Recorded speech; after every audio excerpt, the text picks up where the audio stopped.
Dios por cada uno de vosotros y por su gracia al darnos en Cristo Jesús una esperanza, una grata certeza que tenemos en Él, en su persona, en su obra. Os invito a abrir vuestra Biblia en Apocalipsis capítulo 2. Apocalipsis capítulo 2, continuaremos nuestro estudio de qué es la iglesia y qué mensaje tiene Cristo para la iglesia que aún estamos aquí hasta que Él venga. Estas 7 cartas que Cristo, por medio de Juan, envía a las iglesias son pertinentes a día de hoy, siguen estando en vigor, son necesarias para que el pueblo de Cristo, la iglesia de Dios, pueda vivir como luminar en este mundo, como antorcha, como columna y sostén de su verdad. Y en diferentes situaciones que la Iglesia de Dios se encuentra, y vemos aquí en 7 ciudades, nos ilustran que cada iglesia, en cada época, se puede encontrar distintas formas representadas con una de estas iglesias. Incluso en una misma iglesia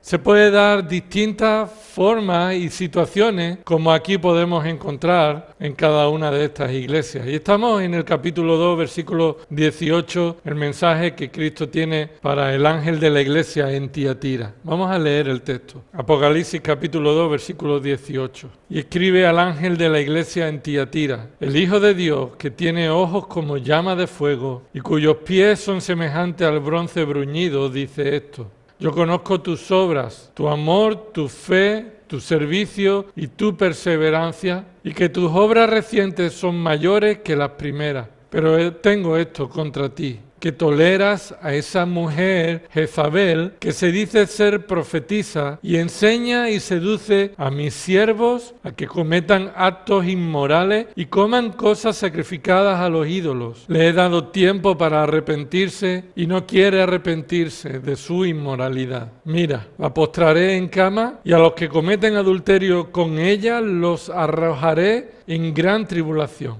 si no se arrepienten de las obras de ellas.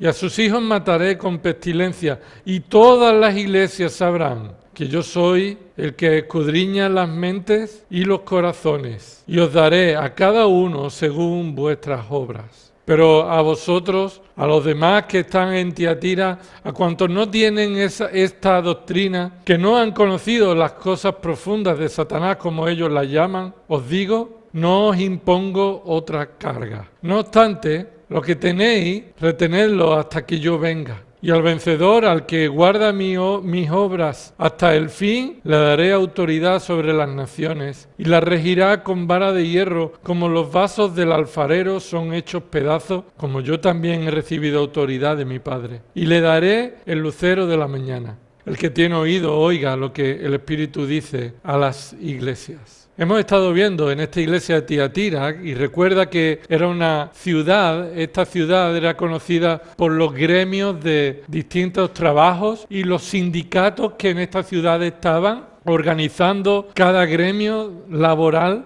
y esos sindicatos estaban directamente relacionados con actividades paganas. Y recuerda que dijimos, es como si a día de hoy, para ser electricista, tuvieras que formar parte de la hermandad del Gran Poder. Si no, no puedes trabajar de electricista. Y además tienes que participar en todos los rituales que pertenecen a esa relación de ser miembro del Gran Poder. Idolatría y todo lo que conlleva. Así que los creyentes de esta ciudad estaban no solamente influenciados por su entorno, sino que había entrado en la iglesia toda esta influencia pecaminosa, estas prácticas idolátricas, estas prácticas inmorales, estos sacrificios a los ídolos, estos adulterios, se habían introducido en nuestra iglesia.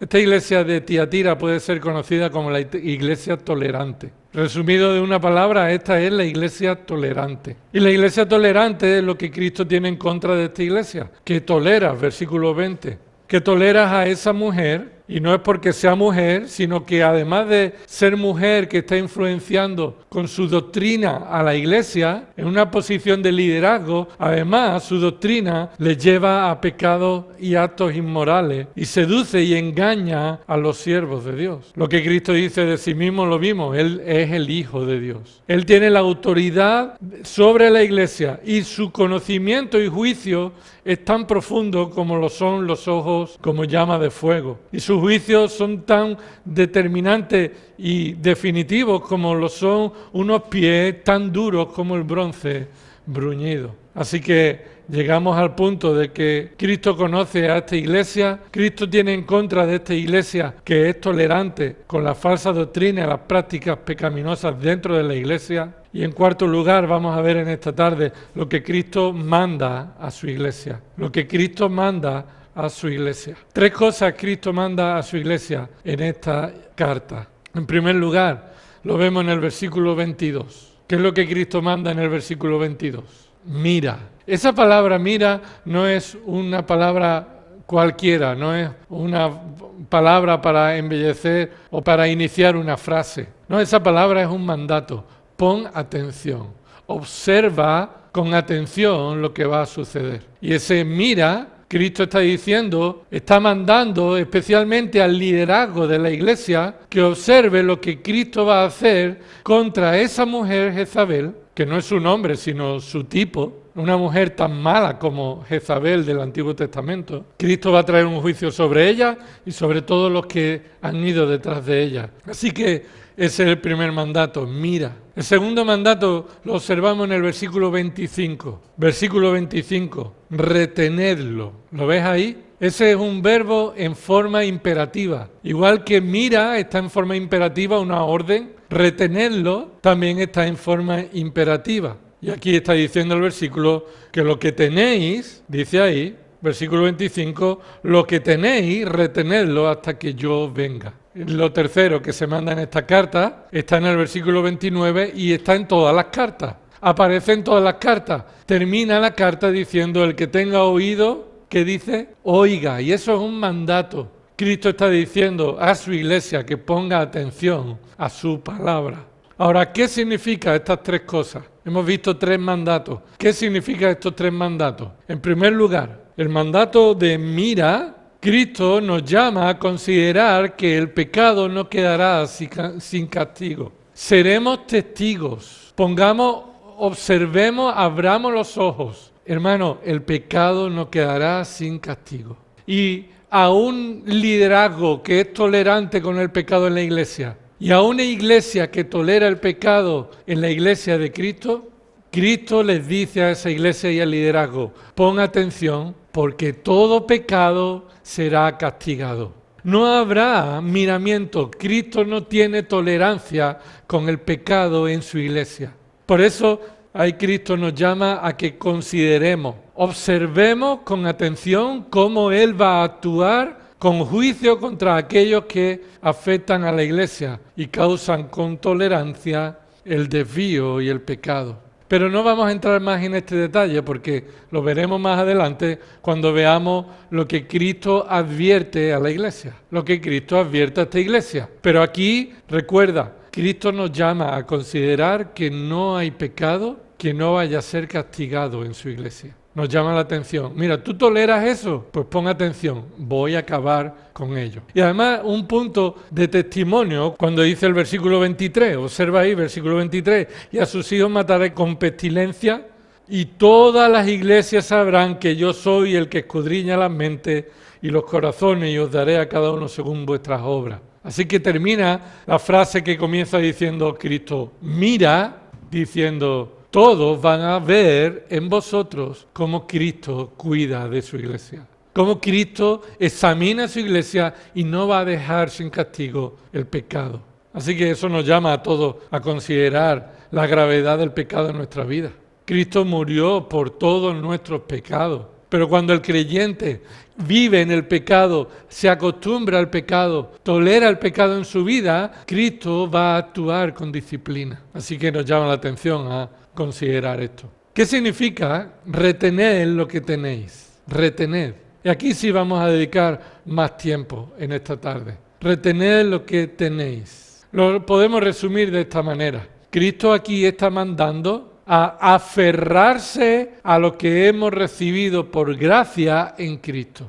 Hemos recibido por gracia en Cristo bendiciones inalcanzables para nosotros. Y ahora se nos llama a retenerlas, a aferrarnos a ellas. sin dejarnos llevar por las influencias del mundo que nos rodea o la influencia que se ha infiltrado en la iglesia. Y hermano, cada uno de nosotros debe examinar su vida, su corazón, sus motivaciones, sus deseos, si corresponden con la voluntad de Dios o no. Y cómo estamos siendo influenciados por lo de fuera, pero también, hermano, la influencia ha entrado en la iglesia. Y cada uno de nosotros podemos ser de mala influencia unos para otros. Y aquí se nos está llamando a retener y aferrarnos a aquello que hemos recibido por gracia en Cristo sin dejarnos llevar por las malas influencias, ya sea del mundo, ya sea de los que se llaman, que forman parte de la iglesia. Lo primero que debemos observar para entender qué significa retener,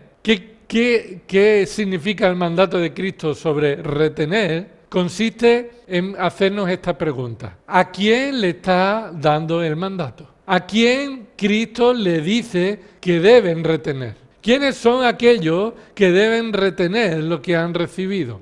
Y claro, lo vemos en el versículo 24. Observa el versículo 24, dice, pero a vosotros, Cristo aquí se dirige a este grupo de personas diferentes a lo anterior. Por eso el versículo 24 dice, pero a vosotros. Es decir, hay un grupo de personas que dicen los versículos anteriores que han seguido a Jezabel, han adulterado, han pecado con ella, se han dejado llevar por la influencia de la ciudad y de los que han introducido el pecado en la iglesia. Pero, a diferencia de aquellos, versículo 24, a vosotros. Lo primero que vemos en esta forma enfática de hablar a alguien diciendo vosotros, y va a repetir características de este vosotros. En primer lugar, la primera característica es un grupo plural de personas. Por eso dice, pero a vosotros. Observa, lo primero es un grupo plural de personas dentro de la iglesia. No es a una sola persona quien tiene que retener, sino a aquellos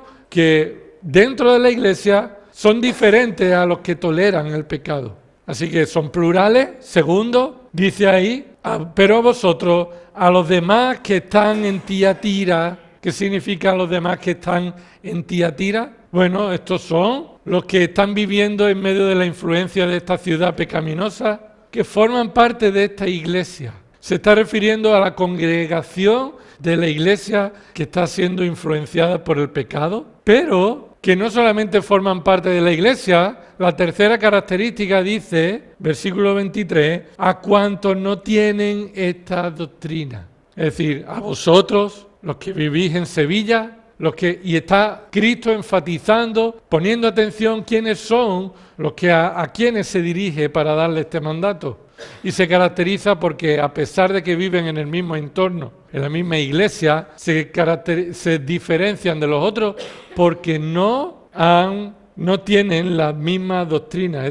Dice, cuanto no tienen esta doctrina, se refiere a la doctrina de Jezabel, que ha dicho anteriormente. Cuantos no tienen esta doctrina. Así que estos son todos, sin excepción, que no han aceptado la falsa doctrina con la que esta mujer ha seducido a la iglesia. Ha seducido con tolerancia, con la tolerancia del liderazgo, que ha permitido este liderazgo infiel, que esta mujer influya en la iglesia. Pero no todos, sino que muchos de ellos no tienen esta doctrina. Y ahora resalta la cuarta característica de estas personas que reciben el mandato. Versículo 24, que no han conocido las cosas profundas de Satanás. ¿Por qué hace esta expresión? Ya que tiene relación con la doctrina, no tienen esta doctrina, pero dice, y además no participan en la práctica de toda la abominación que la doctrina falsa conlleva.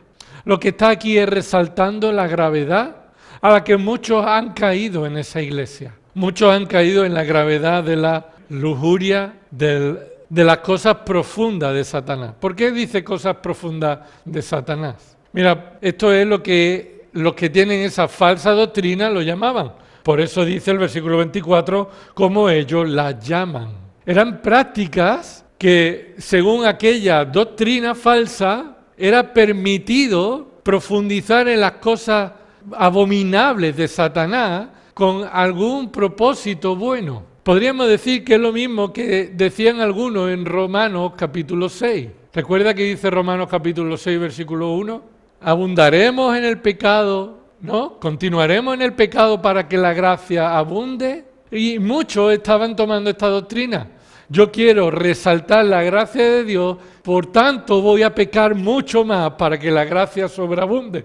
Y esa doctrina se había introducido en la iglesia diciendo, cuanto más profundices en las cosas de Satanás, más vas a hacer resaltar la gracia. Algo que parecería para nosotros una locura, pero había entrado, había seducido a muchos que estaban deseando que alguien le diera permiso al pecado sin ningún problema de conciencia. Mi pecado hace sobreabundar la gracia, entonces pequemos para que la gracia de Cristo sobreabunde. Así que esta era la gravedad, esta era la expresión que allí se estaba mostrando para todas estas cosas abominables, sacrificio, idolatría, adulterio, y como dice en el versículo 21, toda cosa inmoral. Esas cosas inmorales son las profundidades de Satanás. Y según esta doctrina falsa, se estaba promoviendo con un engaño de que haciendo eso exaltaban a Cristo, exaltaban la gracia de Cristo. Así que ¿quiénes son los que reciben este mandato? Los que reciben el mandato de Cristo son aquellos creyentes que se mantienen fieles, no solamente en medio de Tiatira, sino en medio de una iglesia que está enseñando una doctrina que dice que cuanto más pecas, más glorificas a Dios. Y eres tú el raro por no entrar en ese camino. Y eran ellos los que no estaban dejándose llevar por estas influencias introducidas en la iglesia, los que reciben este mandato. Y este no es con el propósito de que sintieran orgullo.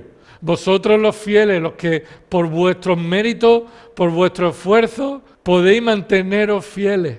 No, sino como Pablo le dice, todo lo que hago no soy yo, sino la gracia de Dios en mí.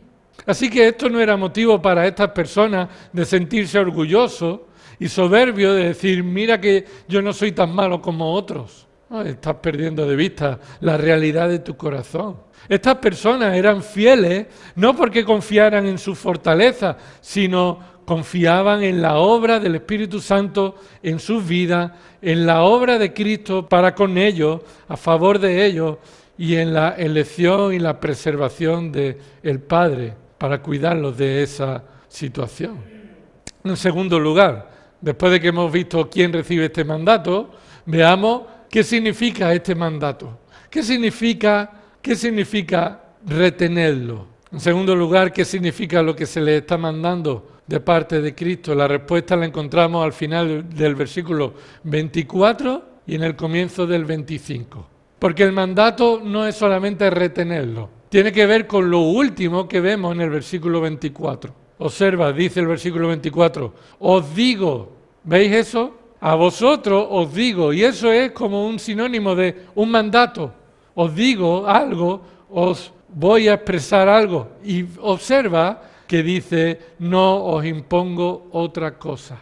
Es curioso, ¿verdad? Os digo, no os impongo otra cosa, otra carga. ¿Qué significa esto? En otras palabras, estáis haciendo lo que tenéis que hacer. ¿Qué más tenemos que hacer?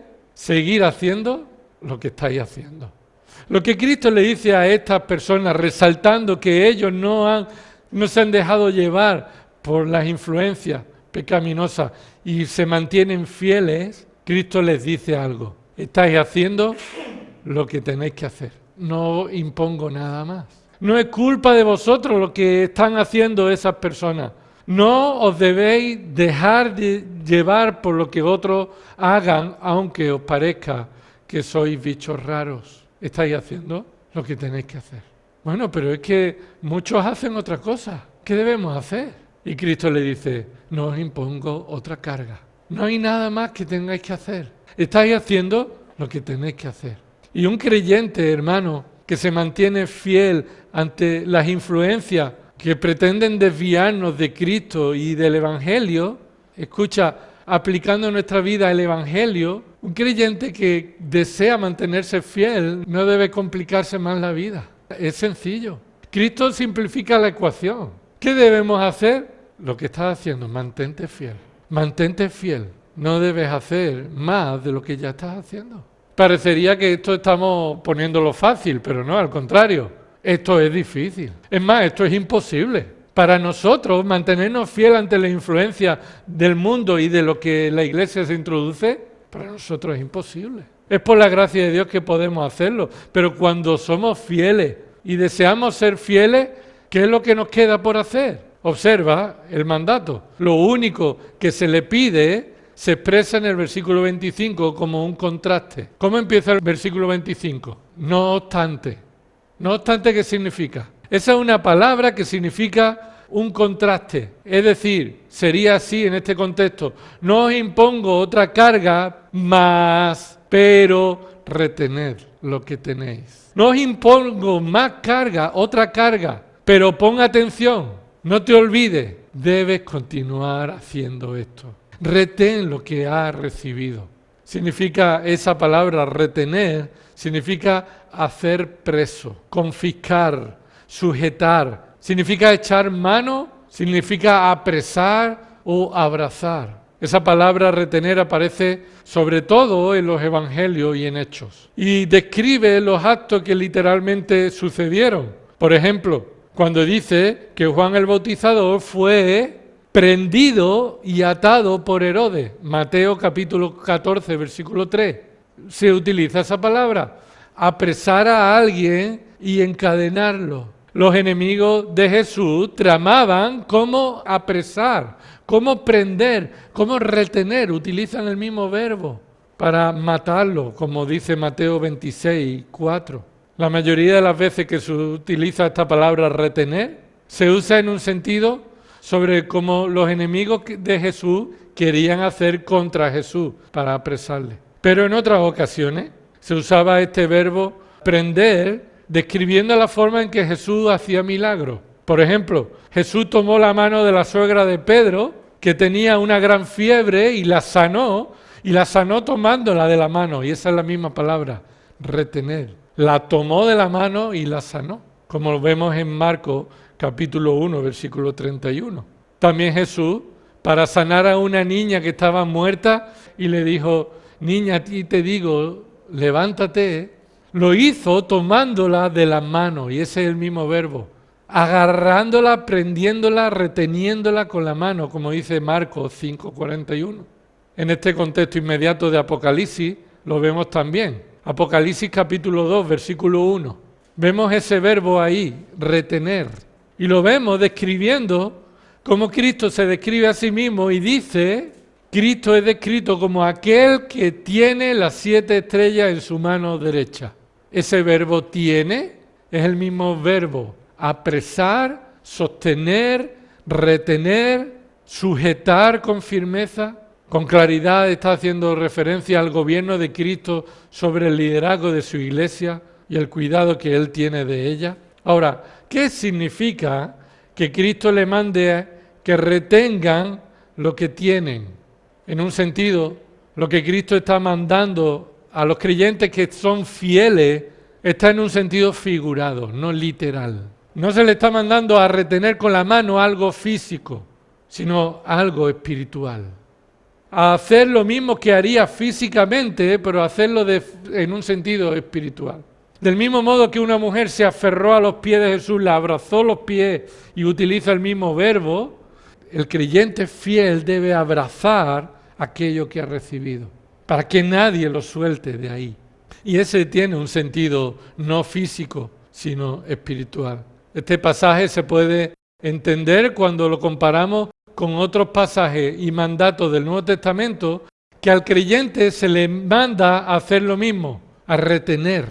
Y os voy a dar la lista de estos 5 pasajes que nos muestran lo que el creyente debe retener. Y es lo mismo que Cristo está diciendo aquí que debe retener. Aquí es un poco genérico, Cristo está haciendo genérico. Lo que habéis recibido, lo que tenéis, retenedlo. Lo que tenéis, retenedlo. Ahora, ¿qué tienen ellos? Apocalipsis capítulo 3, versículo 11. Observa cómo ahí, de nuevo, en el capítulo 3, versículo 11, a la iglesia de Filadelfia le dice, vengo pronto, retén firme lo que tienes. Así que Cristo se lo ha mandado también a esta iglesia. ¿Y qué es lo que tienes? Bueno, en el versículo 10 de manera directa, el contexto nos está diciendo lo que tiene. Dice versículo 10, porque has guardado ¿el qué? La palabra de mi perseverancia, yo también te guardaré de la hora de la prueba. Esa hora de la prueba es la hora que está por venir sobre todo el mundo. Te guardaré, es que te libraré, no vas a pasar esa hora de la prueba. Esa tribulación no está para la iglesia. Así que, ¿qué es lo que ellos tienen guardado y deben retener? La palabra de Cristo con perseverancia. La palabra de Cristo con perseverancia. ¿Por qué? Versículo 11, ¿qué dice? Vengo pronto. ¿Qué significa vengo pronto? En cualquier momento llego. En cualquier momento llego. ¿Cómo quieres que Cristo te encuentre? ¿Aferrado a qué? Aferrado a Él, a su palabra. Y por eso Cristo dice, mira, yo vengo en cualquier momento, así que retén lo que tienes. No es tiempo de juzgar. Es tiempo de reconocer que en cualquier momento Cristo viene. Y si no estamos aferrados a su palabra, cualquier viento de doctrina nos va a alejar de Él. Así que vemos Apocalipsis 3:11, que lo que tenemos es la palabra de Cristo. Segunda de Tesalonicenses, capítulo 2, versículo 15. Otro mandato que el Nuevo Testamento se le da a los creyentes. Y leamos desde el versículo 13, Segunda de Tesalonicenses 2:13. Pero nosotros siempre tenemos que dar gracias a Dios por vosotros, hermanos amados por el Señor, porque Dios os ha, ¿qué? Escogido ¿desde cuándo? Desde el principio, y esto es, ya antes, en el principio estábamos escogidos. ¿Para qué? Para salvarnos, mediante la santificación por el Espíritu y la fe en la verdad. Y fue para esto que Él os llamó mediante nuestro Evangelio, para que alcancéis la gloria de nuestro Señor Jesucristo. Y observa, así que esa palabra significa puesto que, ya que lo primero que se ha dicho es cierto, no tienes que hacer nada, ya Dios lo hizo por nosotros. Versículo 15, hermano, está firme y ahí está ese verbo de nuevo, conservad, aferraos ¿a qué? A las doctrinas que se nos han dado. Ya que hemos visto lo que Cristo ha hecho, el resto de doctrinas nos muestran lo que Cristo sigue haciendo, lo que Cristo sigue haciendo en nosotros. Las bendiciones que para nosotros Cristo ha comprado están para nosotros, así que aferraos a ellas, retenedlas, no las soltéis, no las menospreciéis, no las cambiéis por otra cosa. Así que las doctrinas bíblicas, observa que ahí dice, conservad las doctrinas que os fueron enseñadas ya de palabra, ya por carta nuestra. Así que, ¿qué doctrinas son esas? Doctrinas bíblicas. Por eso, una iglesia debe ser una iglesia bíblica.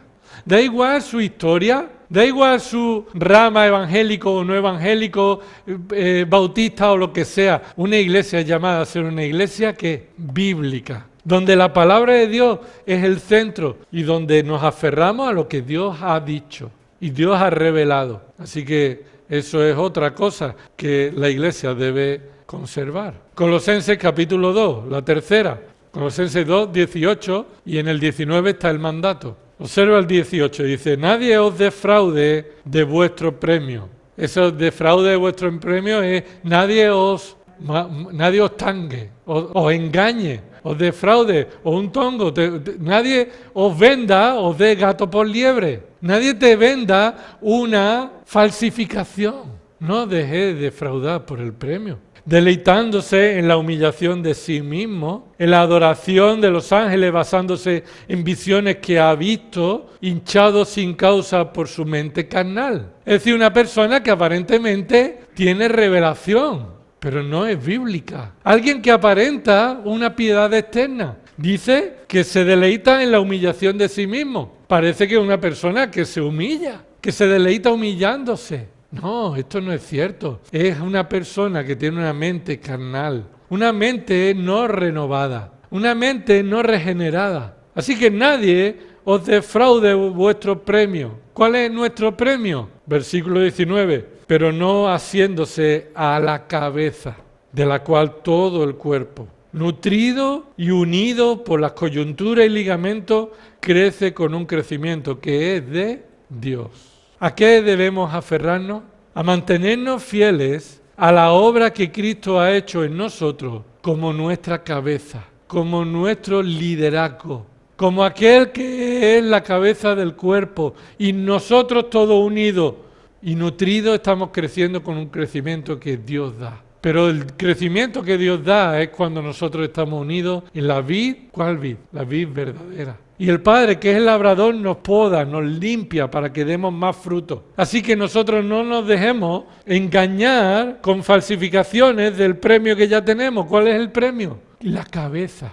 Cristo es nuestro premio. Por eso dice Hebreos capítulo 4. Aquí están los otros dos últimos. En Hebreos capítulo 4 se nos manda a retener. Versículo 14, Hebreos 4, 14. Este es el cuarto mandato que vemos en el Nuevo Testamento, que se nos llama a retener lo que tenemos. Y lo que tenemos, ya lo hemos dicho, la palabra de Dios, la doctrina bíblica, Cristo como nuestra cabeza, que nos dice, retengamos, teniendo pues, o digámoslo al revés, pues teniendo, y lo que está diciendo es, ya que tenemos con seguridad un gran sumo sacerdote, esa palabra un gran sumo sacerdote es un sumo sacerdote diferente y superior a todos los que han existido. Un sacerdote de otra categoría, ya que tenemos un gran sumo sacerdote que hizo algo, ¿qué hizo? Que trascendió los cielos, es decir, que trasladó, que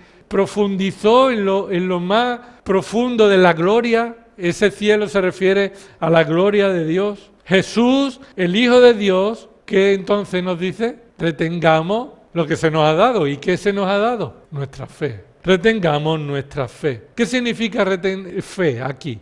Fe aquí significa contenido de doctrina. Retengamos el contenido de lo que se nos ha dado. Retengamos no el acto de creer, ya que la fe que se nos ha dado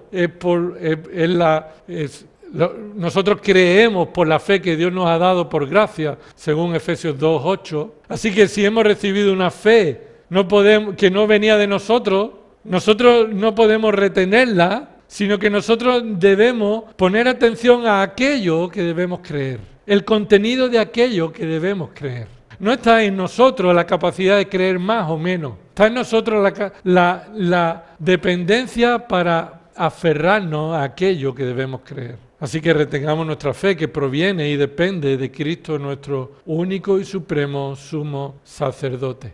Y escucha, quédate con esto, trascendió los cielos, ¿sí? Trascendió los cielos, profundizó en lo más profundo de los cielos. Continúa con esta idea de Cristo como gran sumo sacerdote que profundizó, trascendió los cielos. Y dice en el versículo 6:17, por lo cual Dios, deseando mostrar más plenamente a los herederos de la promesa la inmutabilidad de su propósito, interpuso un juramento, a fin de que por dos cosas inmutables. ¿Y cuáles son las dos cosas inmutables? Su propósito y su juramento. Eso no lo pueden cambiar. Dos cosas inmutables en las cuales es imposible que Dios mienta. Los que hemos buscado refugio, seamos grandemente animados para asirnos a la esperanza puesta delante de nosotros. Y ahora la pregunta es, ¿qué significa asirnos a la esperanza puesta delante de nosotros? Escucha, la esperanza del creyente no es algo que esperamos,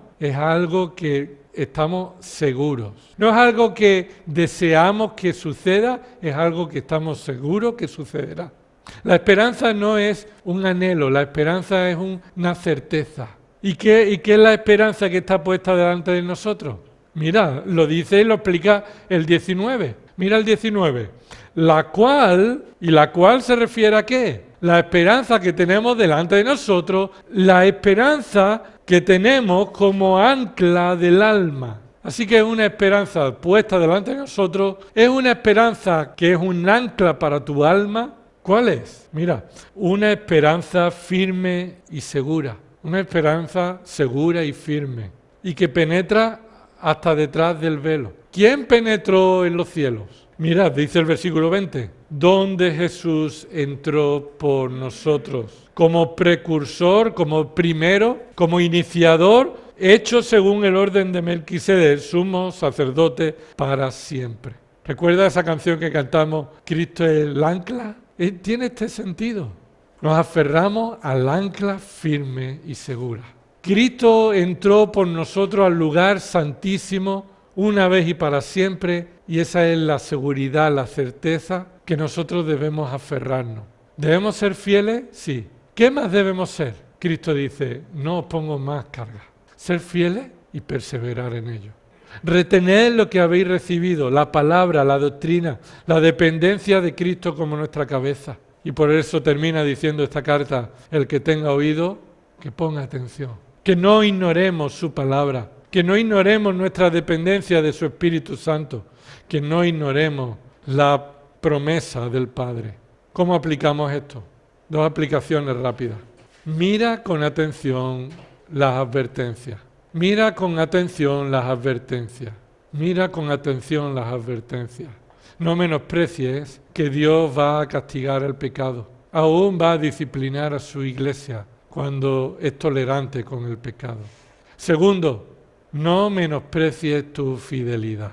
Hermano, Cristo no te pide otra cosa. Y lo ha dicho en otras cartas. Mantente fiel hasta la muerte y yo te daré la corona. No te voy a imponer otra carga. Y no es por nosotros que podamos hacerlo. Cristo no nos pide otra cosa, pero nos ha dado lo suficiente para aferrarnos a Él, a sus promesas, a su palabra. A no dejarnos llevar por doctrinas no bíblicas, ni por prácticas del mundo, ni por tolerar el pecado de nuestra vida. No menosprecies tu fidelidad. Sí, somos salvos por la fidelidad de Cristo, pero tu fidelidad es el mandato que Dios pide de sus hijos. ¿Por qué? Porque es la forma en la que glorificamos a nuestro Salvador. Vamos a orar. Señor, te damos gracias por ese mandato que nos muestra que retengamos lo que hemos recibido por gracia en Cristo. Señor, perdónanos cuando nosotros menospreciamos, no ponemos atención al pecado en nuestra vida personal, en la vida como familia, en la vida como iglesia. Señor, no hay vacaciones para la fidelidad. Señor, no hay momento en el que podamos menospreciar la importancia de nuestra fidelidad, de retener lo que hemos recibido. Te adoramos, Señor, porque eres tú quien produce en nosotros el deseo, el querer como el hacer para tu buen propósito. Pero ayúdanos, Señor, a reconocer nuestra necesidad de dependencia de ti, no menospreciar la fidelidad, a desear glorificarte con nuestras vidas. Señor, te rogamos que hagas esto en tu iglesia, en el liderazgo, en cada hombre, en cada mujer, en cada niño, en cada miembro de tu iglesia. Señor, eres tú quien nos ha unido a Cristo, quien es nuestro ancla firme y fuerte. Todo esto oramos en el nombre de Cristo. Amén.